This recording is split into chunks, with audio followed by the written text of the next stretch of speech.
안녕하세요. 저는 결혼한 지 1년이 조금 넘자마자 이혼을 한 30대 중반의 여성입니다. 인생은 한 치 앞을 알 수 없단 말이 있잖아요. 여기 계신 분들보단 어리지만 그래도 나름 겪어볼 일은 다 겪어보면서 살았다고 자부했고 지혜롭게 살아왔다고 생각했어요. 하지만 저와 전혀 상관이 없을 거라고 믿었던 일이 제게 일어나게 되더라고요. 가까운 예로는 저도 2년 만에 이혼 절차를 밟을 줄 몰랐던 것처럼 말이에요. 제 이야기라기엔 전 남편에 대해 아셔야 하기 때문에 그 이야기부터 시작하겠습니다. 편의상 남편이라고 칭하도록 할게요. 남편과 저는 지하철에서 만났어요. 다른 분들처럼 첫눈에 반했다거나 이런 만남이 아니었어요. 하루는 출근을 하던 아침이었습니다. 아시는 분들은 아실 거예요. 그때 저는 서울에 거주하고 있었는데 알다시피 서울은 교통이 매우 혼잡해요. 지하철도 다른 지역에 두세 개의 노선이 있지만 서울은 종류도 갖가지고 운행 방법도 갖가지거든요. 그렇게 지하철을 기다리고 있었습니다. 제 뒤에도 줄이 늘어섰고 바로 뒤에 남자가 한 분 서 있었어요. 그리고 그 사람이 제 남편이었습니다. 처음 제 뒤에 섰을 때 제가 좀 눈여겨보고 있었어요. 이세로 작게 신음소리 같은 그런 소리가 나서 당황하고 있었거든요. 이상한 소리가 아니라 고통스러운 느낌의 신음소리였어요. 그런데 세상엔 이상한 사람들이 워낙 많으니까 저는 좀 슬슬 피하면서 떨어지고 있었죠. 지하철이 곧 들어온다는 방송이 나왔고 그 소리가 나옴과 동시에 그 남자가 무너지듯 주저앉았어요. 아랫배를 움켜잡으며 거의 쓰러지듯 주저앉더라고요. 그러면서 끙끙거리기 시작하고 고통에 찬 신음을 내기 시작했습니다. 저는 너무 놀라서 무슨 일이냐고 물어봤는데 그 남자가 너무 아파서 그런지 제대로 된 대답도 못 하시더군요. 일단 남편을 바닥에 제대로 눕혔어요.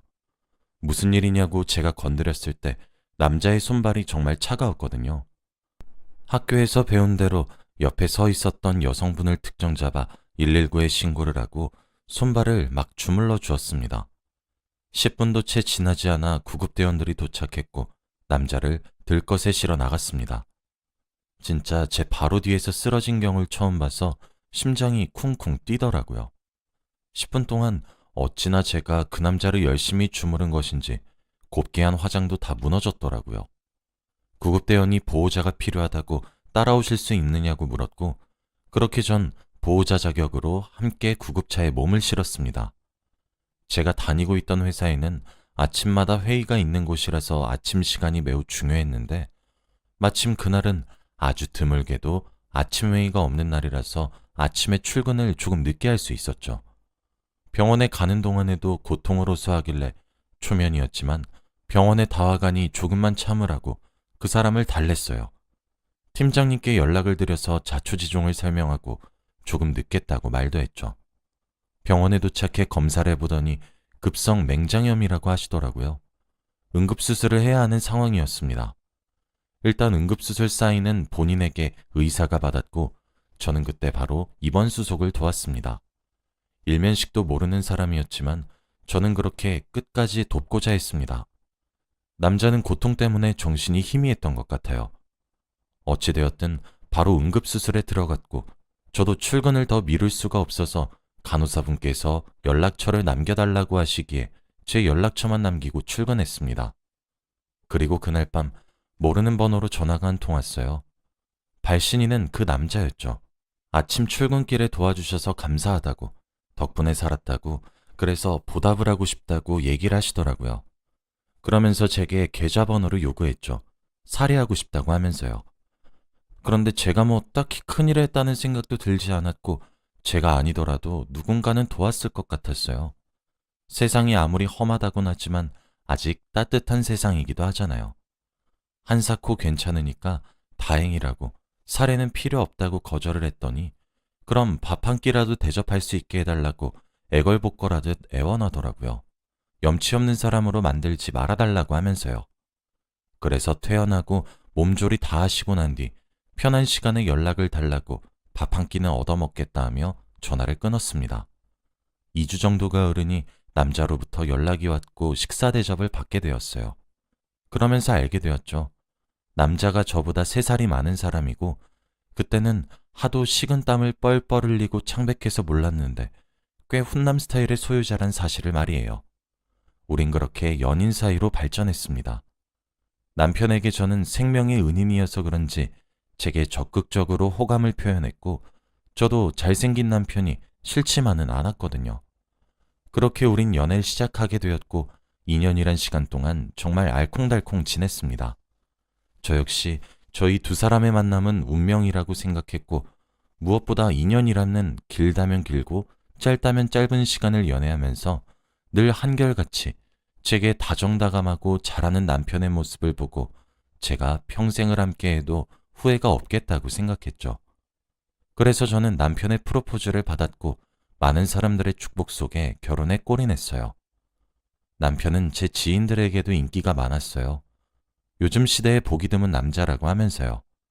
그래서 주위의 부러움을 종종 사고 냈고 그럴 때마다 이런 남자가 내 남편이란 생각에 어깨가 으쓱했죠. 하지만 그런 모습들은 전부 겉으로 보이는 모습에 불과하다는 사실을 깨닫는데 얼마 걸리지 않았고 남편은 한결같이 제게 다정다감하고 잘하는 사람이 아니라 한결같이 이중적인 사람이란 사실 또한 저는 알게 되었습니다. 저는 성인이 된 이후부터 혼자 살기 시작했어요. 제 고향은 전라도인데 고등학교 시절 특히 공부를 잘했거든요. 저는 노력형 인재에 가까운 사람이었어요. 공부는 엉덩이 싸움이란 말이 있죠. 저는 누구보다 앉아있는 데에 자신이 있었고 자연스럽게 공부 시간이 많아졌죠. 대한민국에서 세 손가락 안에 드는 학교에 입학할 수 있었어요. 그래서 저는 20살과 동시에 독립을 해야만 했습니다. 연고도 없는 서울에서 혼자 살아가는 것은 이제 갓 성인이 된 여자아이에게 너무 외로운 일이었어요. 학교에서 친해진 동기가 있었지만 아직 부모의 품을 벗어날 준비가 되어 있지 않았던 저는 고향이 그리웠어요. 부모님이 차려준 따뜻한 밥이 그리웠고 제가 가장 친했던 고등학교 친구들이 그리웠죠. 뭔가 점점 메말라가는 듯한 느낌이었어요.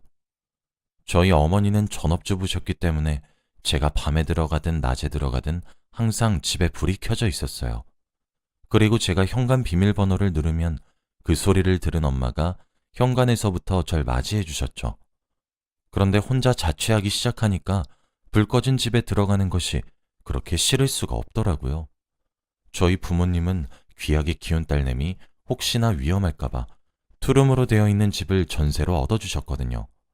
가족과 살 때는 방이 4개인 집도 좁다고 생각했는데 혼자 살게 되니 거실과 방 2개가 있는 곳이 그렇게 크고 횡할 수가 없었습니다. 하나는 침실, 하나는 옷방으로 사용했는데 방이 2개인 만큼 제 외로움도 커져만 갔어요. 시간이 지나도 외로움에 익숙해지기만 했지 외로움을 버텨낼 순 없었어요. 우울증이 찾아오기 바로 직전이었던 상태였죠. 바로 그때 제게 정말 운명적인 만남이 다가왔습니다. 제가 22살이 되던 해였어요. 사람은 적응의 동물이라고 하더니 혼자서 지내는 일상에 많이 익숙해졌던 해였죠. 한여름이었고 비가 억수같이 퍼붓는 날이었어요. 태풍이 서울을 스쳐 지나간다는 속보가 시간마다 뉴스에서 흘러나오고 있었어요. 비를 뚫어가며 집으로 겨우겨우 걸어가고 있었죠. 저희 집을 가기 위해서는 조금 넓고 가로등이 있는 골목길을 지나쳐야 했는데 서둘러서 발길을 떼는 순간 어디선가 낑낑거리는 소리가 났습니다. 자칫하면 빗소리에 묻힐 것 같은 아주 작고 연약한 소리였어요. 뭔가 싶어서 소리가 나는 곳으로 발걸음을 향했는데 물에 흠뻑 젖은 택배 상자가 하나 놓여 있더라고요. 상자는 이미 물에 젖어서 제 역할을 다하지 못했고 안에 놓여진 사료들은 이미 비에 불어서 둥둥 떠다녔고 찢어진 모서리로 하나씩 새어나가고 있었어요. 상자 안에는 정말 제 주먹보다 조금 큰 어린 강아지가 들어있었습니다. 저를 보며 도움을 기다렸다는 듯 낑낑거리며 제게 안겨오는데 눈물이 왈칵 나더라고요. 제일 못된 악마는 사람이 아닐까 했어요. 이렇게 작고 어린 강아지를 하다못해 태풍이 온다고 주의보가 1시간마다 휴대폰에 쏟아지는데 지금 이때 버렸어야 했나 얼굴도 모르는 사람이 원망스러웠어요. 그렇게 인간에게 버림을 받아놓고서도 절 보자 흠뻑 젖은 꼴로 손에 안겨오는데 어찌나 가슴이 아프던지. 저는 더 이상 고민하지 않았고 품에 넣어 빠르게 집으로 향했습니다. 강아지는 이미 차갑다 느낄 정도로 온도가 낮았고 기력이 없었어요. 솔직히 언제 죽어도 이상하지 않은 그런 상태였죠. 저는 따뜻한 물로 강아지를 씻기고 화장실에서 바로 털을 말렸어요. 드라이기 소리가 무서울 법도 한데 눈 하나 깜빡하지 않고 제 손길을 받아들이더라고요. 하긴 빗소리와 천둥 번개가 더 무서웠겠죠. 저는 한여름이었지만 보일러를 켰고 강아지 몸을 따뜻하게 만들기 위해 노력했어요. 강아지는 따뜻해지니까 눈을 깜빡깜빡 하면서 코를 골며 자기 시작했죠. 사실 옆에 제가 없으니까 불안해하는 듯 했어요. 제 뒤를 졸졸 쫓아오더라고요. 강아지를 뉘인 이후 옆에 앉아서 가만가만 등을 쓸어주니 안심이 되었는지 잘 자더라고요. 사실 강아지를 데려온 순간부터 제가 기를 생각이었기 때문에 강아지가 잠에 들자마자 저는 강아지 용품이 무엇이 필요한지 인터넷으로 검색했습니다. 그리고 강아지가 자는 틈에 얼른 나가 화장실부터 사료의 간식과 장난감까지 물품을 구비해 왔어요. 저는 강아지가 갈색의 푸들인 것을 이용해 초코라는 이름을 지어주었습니다. 초코는 그렇게 제 가족이 되었어요. 어찌나 똑똑하고 말을 잘 듣는지 세상에 하나밖에 없는 보물이 되었습니다. 삶의 활력소란 의미가 잘 와닿지 않았는데 초코를 기르면서 너무 와닿게 되었어요. 매일 집에 일찍 들어가게 되고 자다가도 저를 반기러 눈도 덜 뜬 채로 나오는 초코가 너무 예뻤어요. 더 이상 제게 초코가 없는 삶은 상상이 되지 않을 정도로 말이에요. 그래서 남편에게 물었습니다. 초코를 함께 잘 키울 수 있겠느냐고요. 저처럼 남편이 온정성을 들여야 한다는 뜻이 아니었고 최소한 초코와 공생해야 한다는 의미였죠. 남편은 당연한 것 아니겠냐고 엄청 좋아했고 그런 남편에게 저는 더더욱 고마움을 느꼈습니다. 그렇게 결혼을 하고 신혼생활을 이어가던 나날이었습니다. 그런데 언젠가부터 초코의 상태가 조금 이상했어요. 사실 초코는 남편과 연애하던 시절부터 좋아하지 않았습니다. 생전 사람을 향해서 으르렁하진 않던 아이였는데 남편만 보면 으르렁거렸거든요. 반려동물이 주인에 대한 애착이 강하고 게다가 똑똑하면 자기 주인을 제 배우자가 빼앗아 간다는 느낌을 받는다는 이야기를 들었던 적이 있어요. 그래서 저는 초코가 질투심에 그렇게 으르렁거리는 줄 알았습니다. 하지만 신혼기간을 보내면서 초코는 기가 죽은 것 같았어요. 밥도 잘 먹지 못하고 절 보면 낑낑 우는 소리만 내었죠. 그런데 설마 하는 의심이 생길 만한 일이 일어났습니다. 신혼을 보내다가도 남편과 함께 있으면 초코는 제 곁에 오지 않았어요. 원래 엄마 껌딱지라고 봐도 될 정도로 제게서 떨어지는 것을 싫어했는데 꼬리를 축 늘어뜨린 채로 저 멀리서 절 지켜보기만 하더라고요. 제가 이리 오라고 팔을 활짝 펼쳐도 멈칫하며 망설이기만 할 뿐 뒤돌아서서 자기 집에 들어가기도 하고요. 그러던 어느 날이었어요. 원래 저희 회사보다 남편 회사가 1시간 일찍 마쳐요. 남편의 회사가 제 회사보다 더 가깝기도 하고요. 그래서 늘 저녁 준비는 남편의 몫이었습니다. 그런데 그날은 남편의 회사에서 회식이 있었고 저는 오랜만에 정시에 퇴근을 할 수 있게 되었어요. 거의 결혼하고 처음이었던 것 같네요. 원래 제가 집에 가면 자다가도 벌떡 일어나서 반기러 나오던 초코였는데 결혼하고 나니 멀리서 저를 쳐다보기만 했었거든요. 그런데 그날은 퇴근을 해서 집에 가니 옛날처럼 제게 뛰어와서 안기면서 어리광을 부렸죠. 낑낑거리면서 뭐라고 말을 하는 듯 했고 그게 너무 귀여웠어요. 지금 생각해보면 도와달라는 구조신호였는데 말이에요. 저와 초코는 오랜만에 둘이서 살던 시절처럼 쉬었어요. 저는 소파에 앉았고 제 무릎 위에 초코가 몸을 말며 누워 있었죠. 그리고 밤 10시가 되었고 남편이 집에 도착했습니다. 그런데 초코가 제게 안기면서 갑자기 오줌을 지리더라고요. 제 옷에요. 원래 강아지나 고양이는 너무 커다란 공포에 휩싸이면 실례를 하는 경우가 종종 있습니다. 솔직히 말로만 들었지 실제로 보는 것은 저도 처음이었어요. 그리고 이게 바로 제가 의심을 하게 된 계기가 되었죠. 또 무엇보다 초코가 눈물을 흘렸거든요. 저와 있으면 편안하게 잘 있으면서 남편만 보면 몸을 굳히고 눈물을 흘리고 오줌을 지려버리니 설마 싶었어요. 진짜 설마 했어요. 남편은 그걸 보고 동물병원에 데려가겠다고 너무 큰 걱정 말라고 절 위로했는데 쎄한 느낌이 드는 걸 차마 무시할 수가 없더라고요. 저는 바로 다음날 퇴근길에 녹음기를 하나 구매했어요. 그리고 그 다음날 출근할 적에 소파 사이에 녹음기를 켜서 몰래 숨겨놓고 출근했죠. 그리고 그 안에는 정말 믿기 힘든 진실들이 녹음되어 있더군요. 퇴근을 하자마자 녹음기를 회수했어요. 그날도 남편은 어김없이 제 퇴근을 맞이해 주었고 맛있는 저녁을 차려서 저를 환영했죠. 그리고 초코는 멀리서 저를 지켜봤어요. 그리고 저는 씻겠다고 얘기를 한 후 녹음기를 들고 화장실에 갔어요. 이어폰을 끼고 녹음된 파일을 들었습니다. 녹음기에 저장된 파일은 남편의 성난 음성과 함께 커다란 타격음들로 이루어져 있었고 초코의 비명소리 또한 함께 녹음이 되어 있었습니다. 남편은 초코에게 화풀이를 빙자한 학대를 하고 있었거든요. 그때가 결혼한 지 아마 7개월 정도가 되었던 순간이었습니다. 초코가 으르렁거리고 깨갱거리는 소리와 정말 퍽 하는 타격음들이 담겨 있었고 철장에 초코를 넣고 가둔 뒤 흔들기도 하고 발로 차기도 하는 쇠와 쇠가 부딪히는 소리들도 있었어요. 10분도 채 듣지 않았는데도 불구하고 더는 들을 수가 없더군요. 남편은 초코에게 그런 말도 했어요. 내가 마누라 비위 맞추는 것도 거지 같아 죽겠는데 한낱 개 비위도 맞춰야 돼? 시끄럽다고 했잖아. 좀 닥쳐. 꼭 지주인 닮아가지고 더럽게 떽떽거리네. 개 같은 년. 저는 저녁 먹은 것들을 바로 개워내야만 했습니다. 제가 그렇게 개워내는 소리를 듣고 남편은 놀라서 잠긴 화장실 문을 두들기며 여보, 무슨 일이야? 괜찮아? 라고 하는데 진짜 어찌나 가증스럽고 역겹던지 저는 일단 괜찮다고 말을 했고 최대한 진정하려고 노력했습니다. 그리고 이혼을 결심했어요. 제 자식 같은 초코를 괴롭혀서만은 아니었습니다.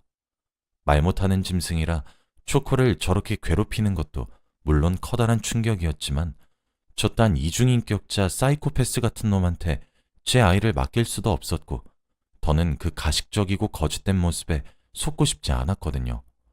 저는 화장실에서 물소리를 켜놓고 최대한 빠르게 강아지 호텔을 알아봤습니다. 호텔을 찾는 내내 초코가 그동안 혼자 견뎌왔던 고통의 시간만 생각하면 눈물이 핑 돌았고 너무너무 미안했어요. 그동안 제게 와서 낑낑거리고 멍멍하면서 표현했던 게 사실은 다 구조의 시그널이었단 사실에 제 억장이 무너져 내리는 것만 같았습니다. 다음날 회사에 연차를 썼고 초코를 강아지 호텔에 맡기기로 했습니다. 일단 남편으로부터의 분리가 최우선이라 생각했어요. 저는 초코를 호텔에 맡긴 후 변호사를 찾았습니다. 변호사님도 제가 녹음 파일을 들려주니 눈살을 찌푸리더군요. 그렇게 저는 아주 조용히 이혼을 준비했습니다.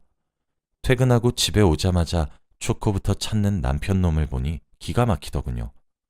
제 자식과도 같은 아이에게 폭력을 휘두르는 것조차 그걸 못 알아차린 제가 얼마나 스스로 미웠는데 그런데 제 앞에서는 초코를 저보다 끔찍히 여기니 도저히 알 도리가 없긴 했죠. 다행히 이혼소송에서 강아지를 학대한 정황이 이혼 사유로 받아들여지게 되었습니다. 저는 남편에게 어떠한 언질도 주지 않았기 때문에 남편에겐 갑작스러운 일이었죠. 저는 이혼 준비를 함과 동시에 집도 나가버렸습니다. 저딴 이중인격자와 더는 살을 맞대고 살 자신이 없었거든요. 그렇게 저는 결혼을 한 지 1년도 되지 않아 이혼을 결심했고 해가 바뀌고 난 뒤에 바로 이혼에 성공했죠. 남편은 회사까지 찾아와서 제게 울고불고 빌면서 매달렸지만 용서할 수가 없었습니다. 그렇게 저와 초코에게 평화가 찾아왔고 안정된 나날을 보내고 있어요. 제 이야기를 하게 된 이유는 제가 겪은 걸 들으신 분들이 결혼에 항상 신중하셨으면 하기 때문입니다. 저는 남편의 다정다감함에 정말 감사했는데 말 못하는 짐승이라고 제 자식과도 같은 초코에게 그런 폭력을 휘두른 것만 생각하면 이가 갈리고 있습니다. 초코에게도 많이 미안하고요. 초코는 이제 이혼한 지 1년 정도 지나니 많이 안정되었고 요샌 저와 함께 평화롭게 지내고 있습니다. 여기까지가 제 이야기였습니다. 긴 이야기 들어주셔서 감사합니다. 행복하세요.